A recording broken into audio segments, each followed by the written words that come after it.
Hello, you're watching Race to Power. I'm Shreya Upadhyay. On the show tonight, we're decoding Donald Trump's Board of Peace. The signing ceremony was held today at Davos. We get you all about it. We also take a look at how Greenland is pushing back against Trump's pressure tactics. More details coming up on the show ahead.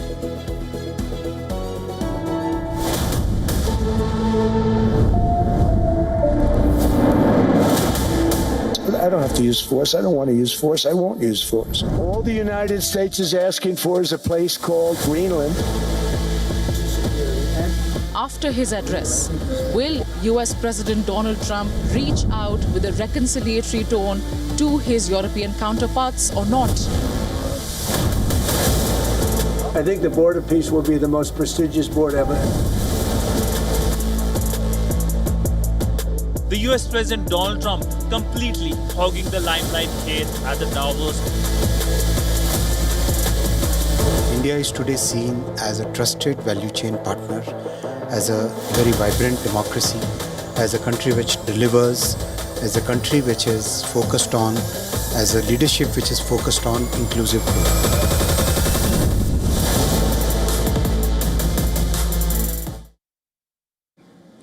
It's official now. US President Donald Trump has set the ball rolling on his Gaza Peace Board, and it is turning out to be one of the biggest body of world leaders outside the ambit of United Nations.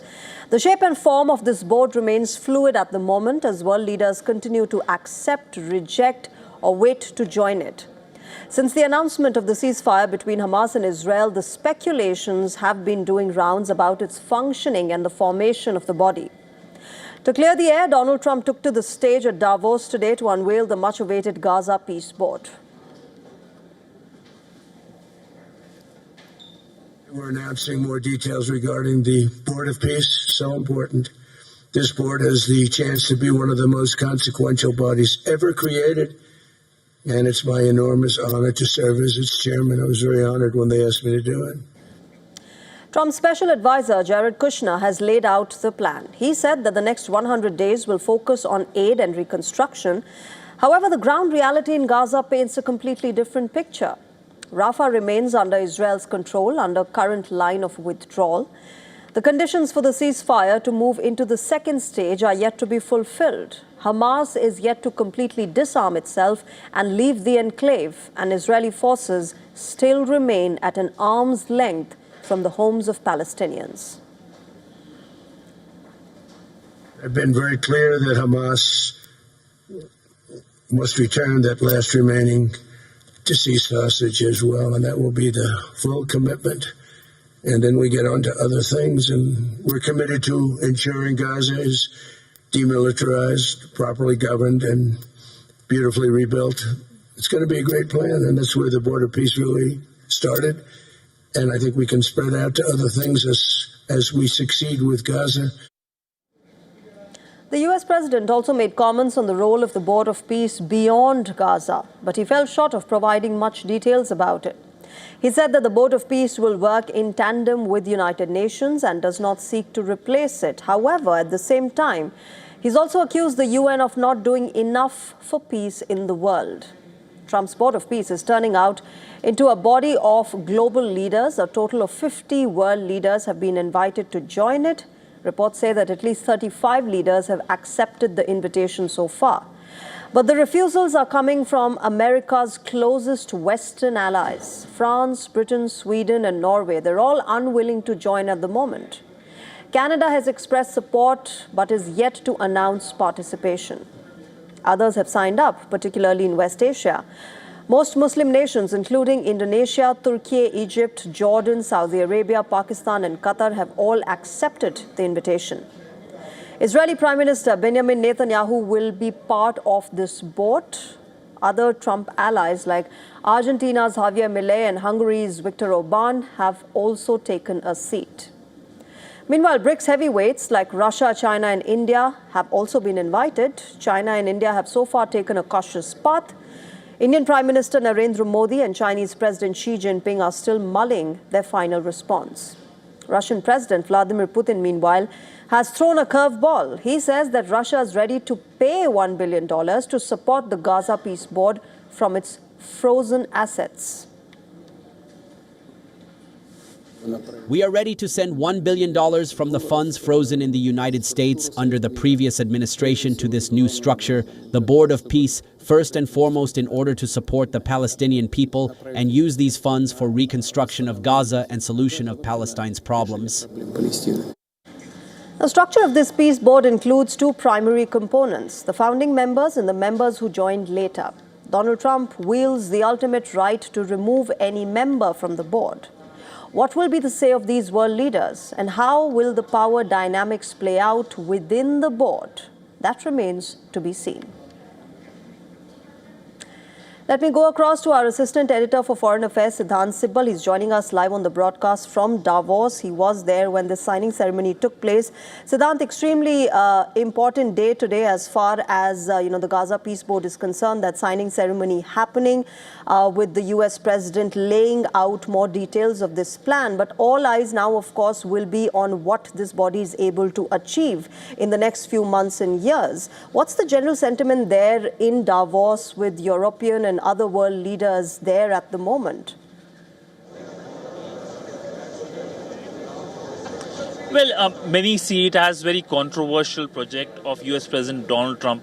While many have lined it up, like countries like Pakistan, Argentina, many from the West Asian region. The question is the mandate this group, this board has, and Donald Trump has made it clear, he has made no bones about it, that this is something that could replace the UN.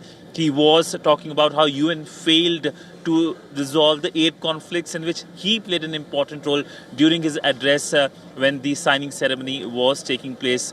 Now the question also is about the future of this board, and also the ability of the UN as well, because it is clear that Donald Trump, instead of reforming the United Nations, is trying to replace it. And also, what is conspicuous in many ways is the absence of many countries. Countries like India, China, Russia, many European countries who were invited were not present at the meeting. As of now, it's not known that whether they are willing to join or not. They were not present. Also, there were no representatives from Israeli side or the Palestinian authorities that were seen, especially at the podium. So there is a question as to this board talking about peace in Gaza, but having no representative when the signing ceremony was happening at the podium. So there are more questions than answer when it comes to Donald Trump's project, this project, which is seen as not only controversial, but an attempt to essentially replace the UN. Absolutely, Siddhant. And from the Indian point of view, I think it's interesting that Pakistan is part of this board. It's questionable because we in India know what Pakistan has been doing for decades now, that is perpetrating terror against all of us here on the Indian territory. But Siddhant, thanks very much for joining us at the moment and getting us the latest from there. So this, of course, has been a concern, has been an anticipated body. Let me also go across to the United States, where Lieutenant Colonel Daniel L. Davis is joining us. He's a military expert and host of the Daniel Davis Deep Dive on YouTube. Daniel, good evening. Welcome to WION. I want to start by asking you, as a military expert, as somebody who's a veteran, what are your expectations? How much of optimism do you have from the Trump-Gaza Peace Board? Do you have any, first of all?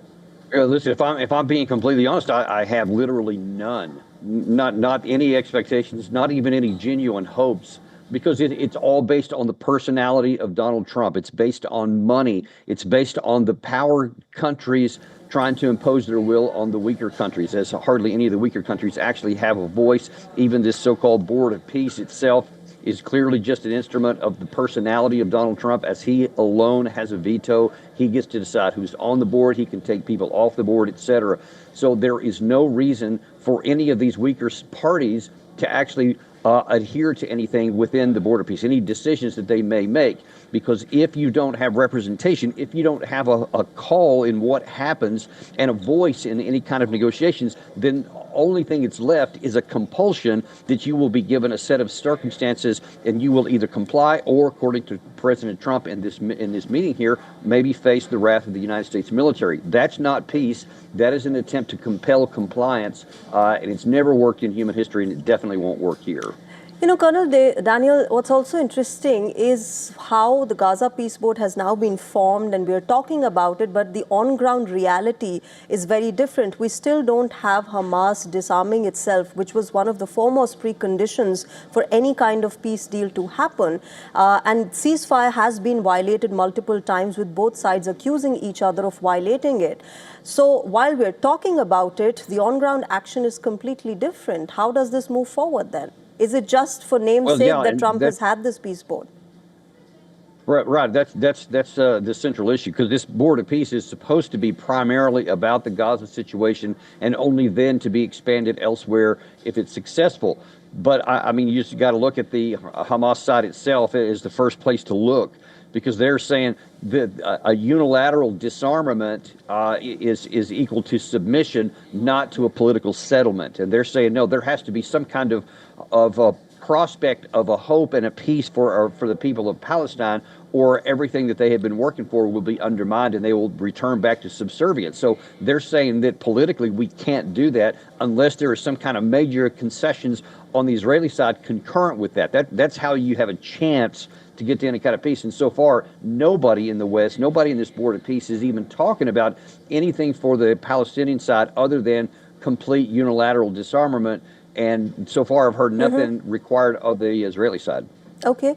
You know, before Trump spoke about this, Colonel Daniel, there were concerns that perhaps this peace board will replace the United Nations. Now he said that this peace board will work in conjunction with the UN.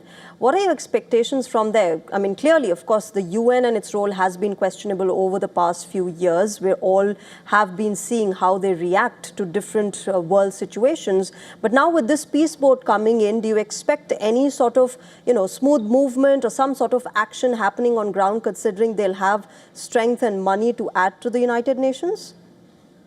Well, no, because so far you've had President Trump, even in the context of this meeting where he said that positive thing, it seemed like at the same time he's also talking about the abject failure of the United Nations, and his claim that they did nothing to help in any of these 8 wars he allegedly helped broker an end to, or that he ended, as he phrases it. And there's what he's talking about, the Gaza-Israeli situation, clearly that's not resolved. So there's no peace involved there. There's merely a ceasefire in effect. But that's just one of the issues. But the whole thing he identified about the United Nations is that there's no enforcement mechanism. I mean, that's one of the big problems, that you rely on the member states to cooperate. And that's with the imprimatur of the United Nations. But here in this one, you don't have any of that unilateral or that international kind of cooperation, and you just have the force of personality. So you have far less chance and no enforcement mechanism other than the United States military at the beck and call of President Trump. That's not international anything.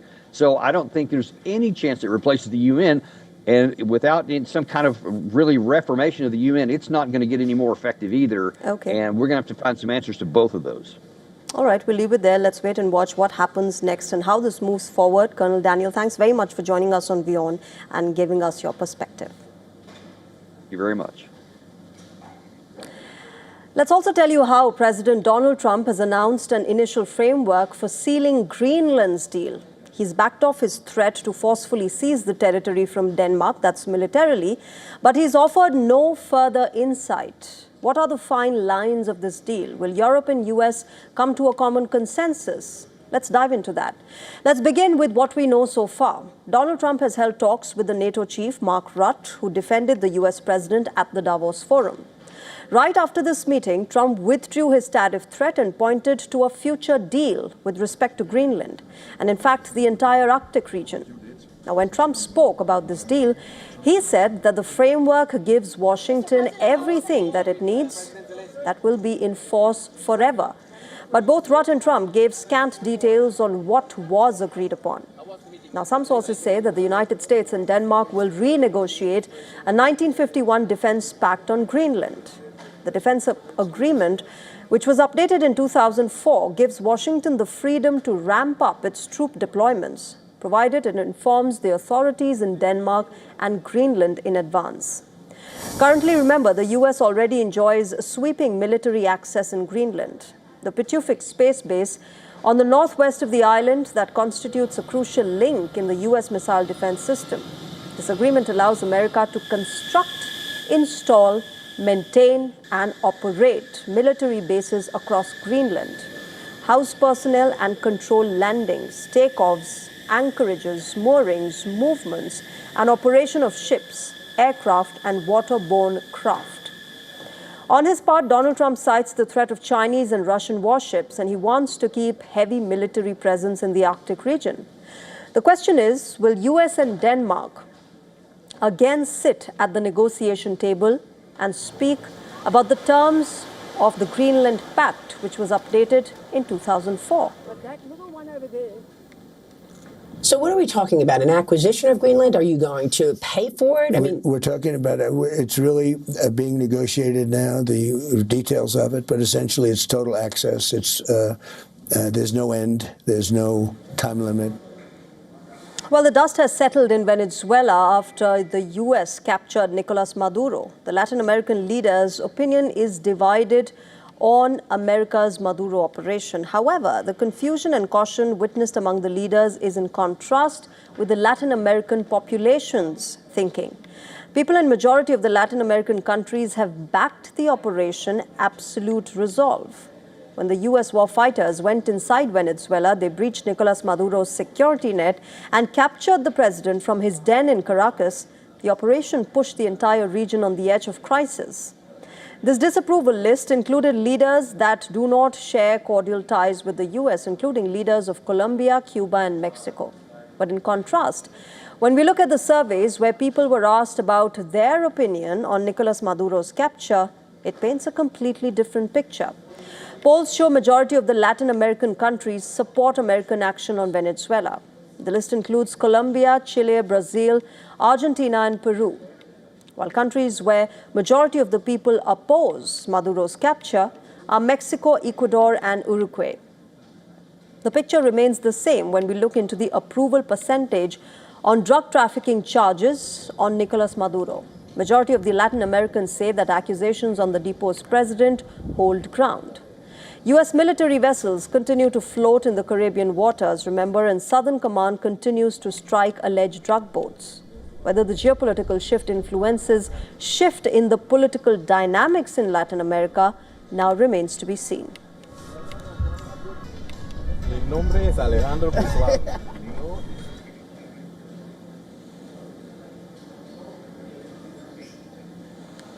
And while shifting our focus now to Bangladesh, where the country is on campaigning mode, this, remember, marks the first time that political parties will compete for each other since the 2024 uprising that ousted longtime Prime Minister Sheikh Hasina.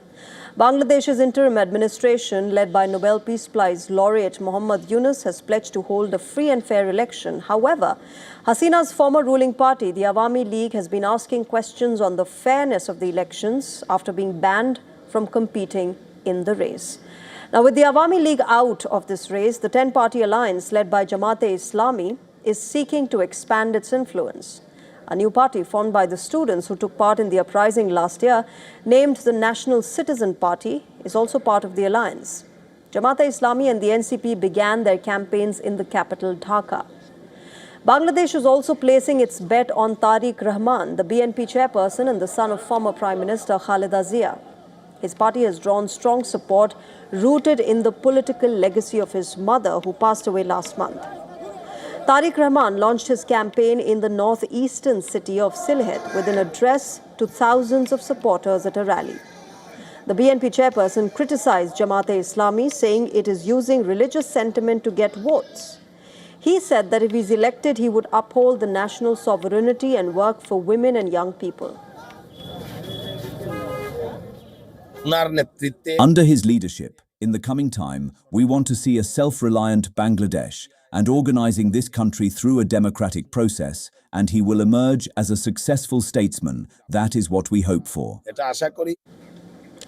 Next month, the South Asian country will, with a population of over 170 million, elect 300 lawmakers and decide on proposed political reforms. The polls scheduled for the 12th of February will also include a referendum on a national charter, with the interim administration seeking voter support for what it describes as a new political course built on reforms. The The charter was signed by 25 nations out of Dhaka's 52 registered political parties.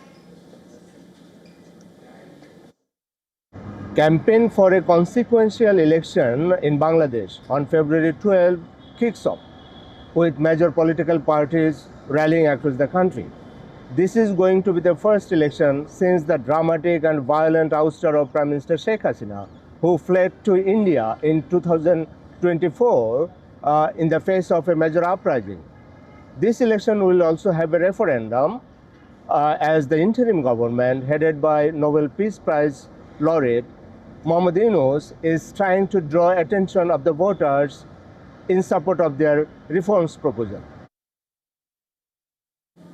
Let's get you an update from Nepal now. Nepal has been heading for polls on the 5th of March. Last year's Gen Z protest reflected anger against the Himalayan nation's powerful elite. Ironically, though, four former prime ministers, including KP Sharma Oli, who was forced to resign, are once again vying for a seat in Nepal's House of Representatives. For instance, former Prime Minister Baburam Bhattarai, who publicly announced his retirement from active politics last September, has filed his nomination as a PLP candidate.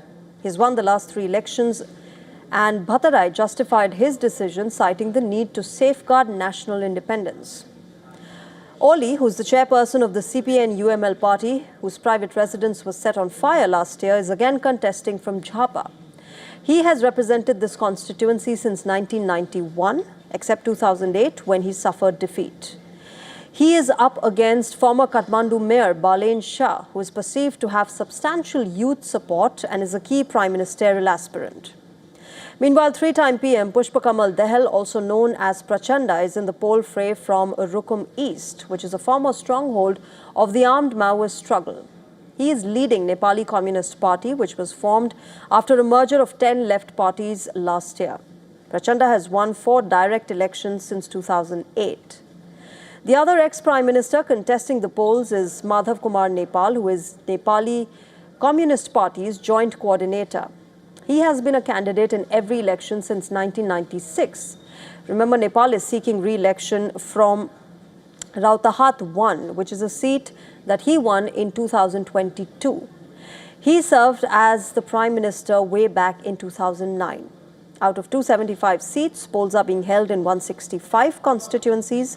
110 MPs will be elected through proportional representation, with 15 prime ministers taking oath since the fall of the monarchy in 2008. Remember, instability has defined Nepal's polity. All eyes are now on whether the upcoming polls bring the much-needed stability to the Himalayan nation.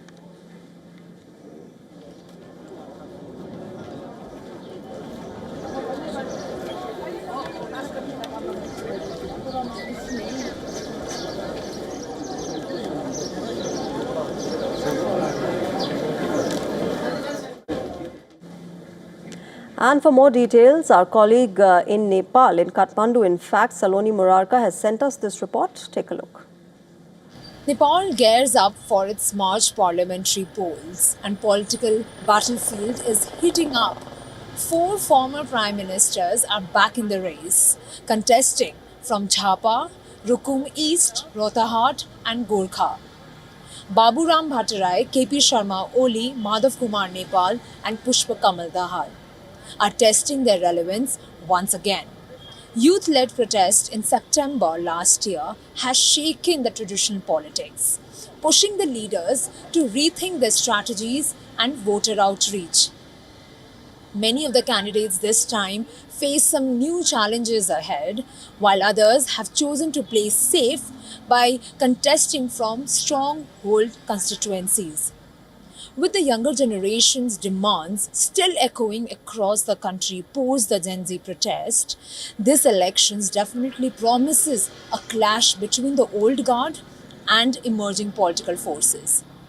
I'm Saloni Murarka reporting for WION from Kathmandu, Nepal. Hong Kong has opened one of its most symbolic trials on national security. It's a case against 3 pro-democracy activists, which is being closely watched around the world. The 3 defendants face up to 10 years in prison. They're accused of inciting subversion for their role in organizing annual vigils commemorating the 1989 Tiananmen Square crackdown. On 4 June 1989, remember, Chinese troops and tanks moved into Beijing's Tiananmen Square to crush weeks of peaceful student-led protests that called for political reform and an end to corruption. In Hong Kong, annual vigils were organized by the Hong Kong Alliance, a group founded in May 1989 to support the demonstrators and seek redress for the crackdown. Following mass pro-democracy protests in 2019, Beijing imposed a sweeping national security law on Hong Kong. The Tiananmen Square vigil was first banned on public health grounds during the pandemic and has not made a comeback. Now, 3 of the alliance's most prominent figures are on trial. Lee Chuk-yan, a veteran trade unionist and former lawmaker. Albert Ho, a lawyer and former leader of Hong Kong's Democratic Party. And Chow Hang-tung, a 40-year-old barrister educated at Cambridge. All 3 were charged in 2021 with inciting subversion.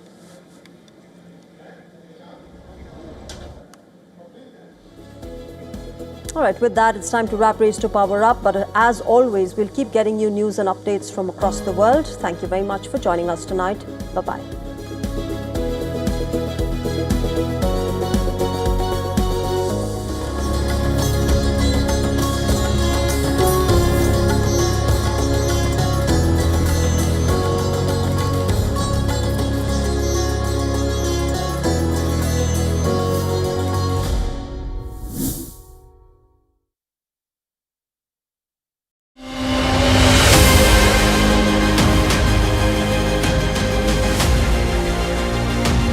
This is our brand new edition of South India, a daily dynamic show that will capture the pulse of the southern Indian state.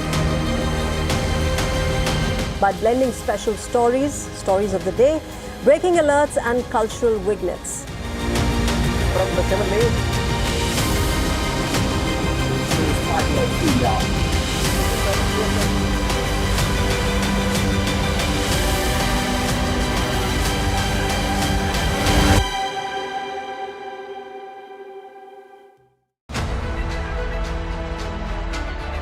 From strong human development to resilient infrastructure, Kerala has built a model that balances growth with stability.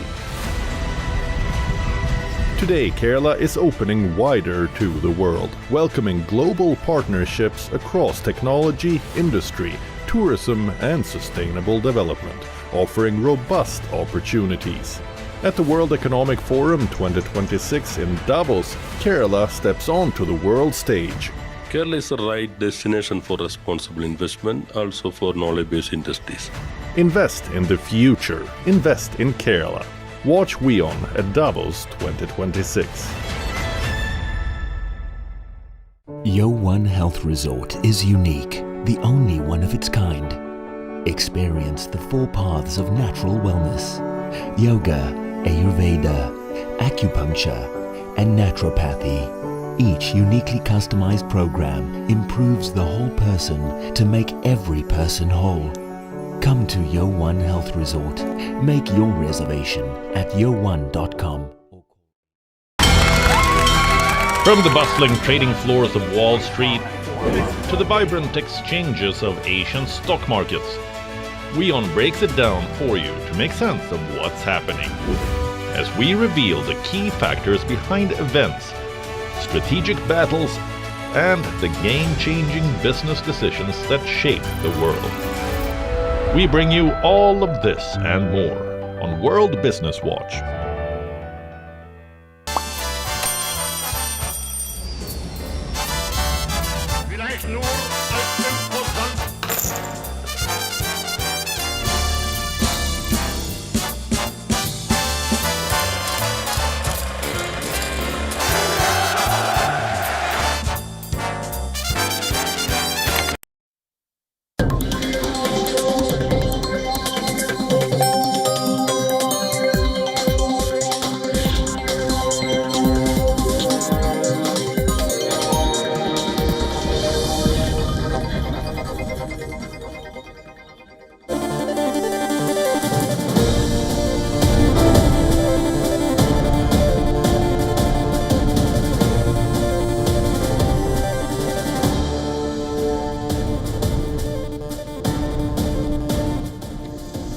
And welcome back. Thanks very much for staying on with us. You're watching the latest coming in from around the world here on WION World is One. I'm Molly Gambhir. First, a look at the top stories making headlines. What's missing? Time or political will? Too often in Europe, something else is always more urgent than justice.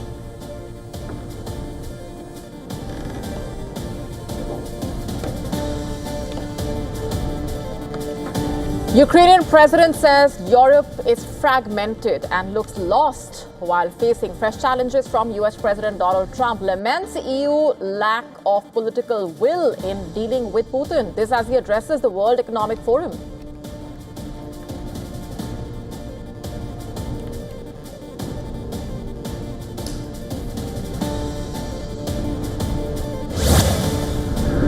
A lot of people being killed. Last month they had 30,000 people killed, 30,000 mostly soldiers, and it's really a war that has to end.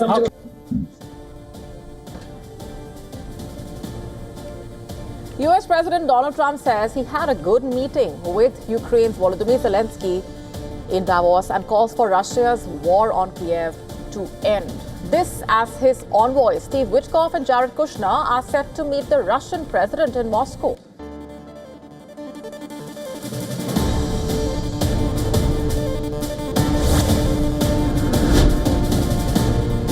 The US announces plans for a new Gaza rebuilt from scratch to include residential